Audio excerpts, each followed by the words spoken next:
다음 시청자분 따릉따릉 전화 받아보겠습니다. 안녕하세요. 안녕하세요. 반갑습니다. 네, 반갑습니다. 시청자님, 네. 어떤 종목 있으세요? 대부시스티즈요. 네, 대부시스터즈. 예. 네, 매수가 비중 얼마십니까? 매수가는 10만 8천 원이고요. 네, 그리고 비중은 제가 아까 5%라 했죠. 네네. 10%거든요. 10%요? 네네네. 네, 비중을 조금, 아까 생각하셨던 것보다 높다. 네네네. 이렇게 생각을 하셨네요. 네네. 대부시스터즈 오늘 종가가 0.7% 상승한 58,100원입니다. 시청자님 40% 정도 손실이신가요? 네네네. 예, 어떤 점 궁금하실까요? 제가 이거를 추가 매수해갖고 손실을 좀, 안 보고 나올 수 있는지. 네, 알겠습니다. 네. 최근에 주가가 3월에 저점을 찍고 차분차분 바닥을 확인한 이후에 우상향을 시도하고 있는 모습인데요. 과연 지금 추가 매수 시점인지 확인해 보겠습니다. 네. 전문가님, 대부시스터즈 어떻게 보실까요?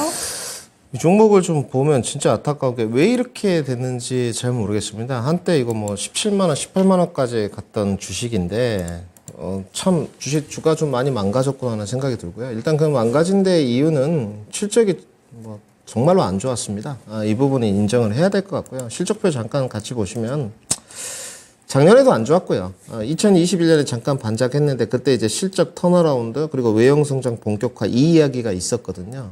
그리고 여러분들 아시는 뭐 게임 종목들 뭐 이 종목은 이제 쿠키로는 대변되는데 뭐 플레이트 던 이런 이야기도 있었고요. 근데 2021년에 실적 반짝한 것 치고는 작년에 너무 안 좋았습니다. 그러니까 실적이 2020년도에 700밖에 매출이 안 되고 적자를 3년 연속 기록했던 기업이 2021년에 대거 실적이 턴어라운드가 됐어요. 560억을 찍고 영업이익률이 뭐 18%에 갔는데 2022년에 아무리 제로 코로나 정책으로 가고 집에 있는 시간이 줄었다고 하고 우리가 코로나 시기가 도래하면서 게임주들이 많이 떴거든요. 그때 당시에 NC소프트 뭐 100만 원 가고 이랬었으니까 그런 거 치고도 너무 실적이 직격탄입니다.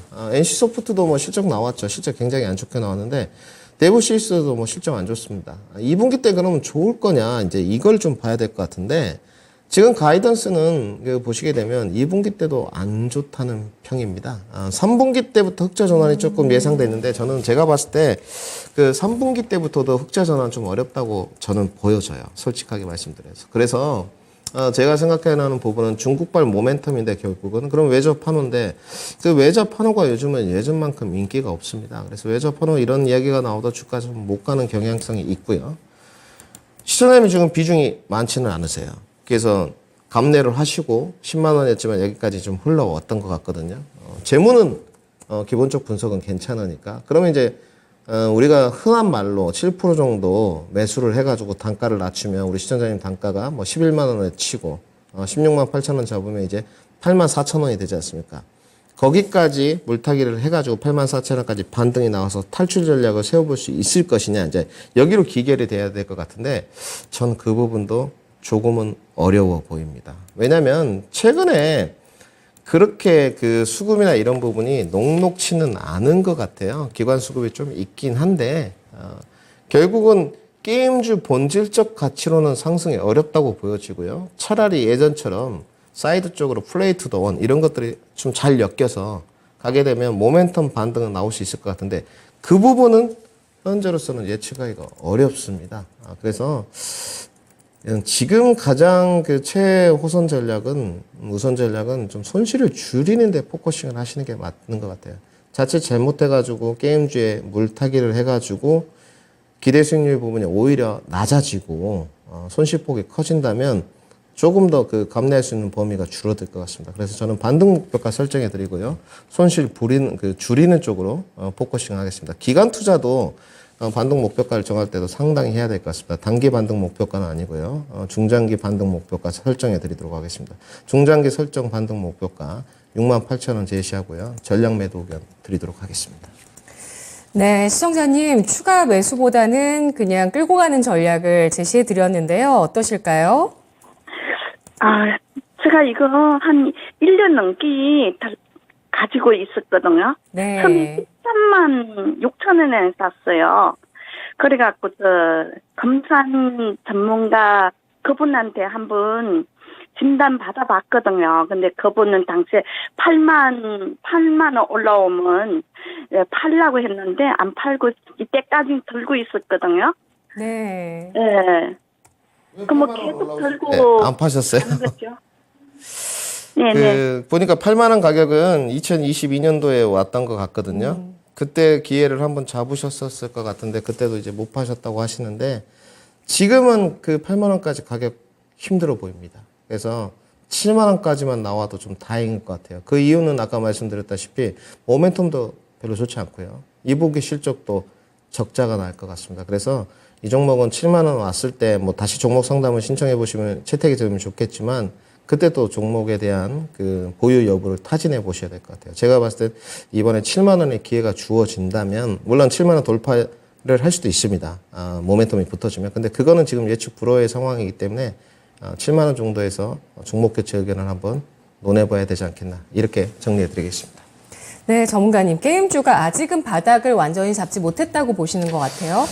게임주에 대해서 예전은 그 대장주라는 부분이 의견이 분분하지 않았습니다. NC소프트였습니다. 근데 지금은 대장주에 대한 의견도 좀 분분하고요. 뭐 크래프톤이냐, 카카오 게임주냐, 실적 부분도 밀리지 않는 부분이고, 근데 게임주들 뭐 NC소프트도 그렇고 적자 찍었거든요. 뭐 예상돼 있던 부분인데, 그러니까 뭐 시장의 전반적으로 모든 섹터들이 1분기 때 경기 침체 국면 적자를 찍을 것은 예상이 돼 있었는데, 그래도 적자폭이 적을 수 있는 종목들이 좀 선정이 되지 않겠습니까? 근데 게임주의 부작용인 것 같습니다.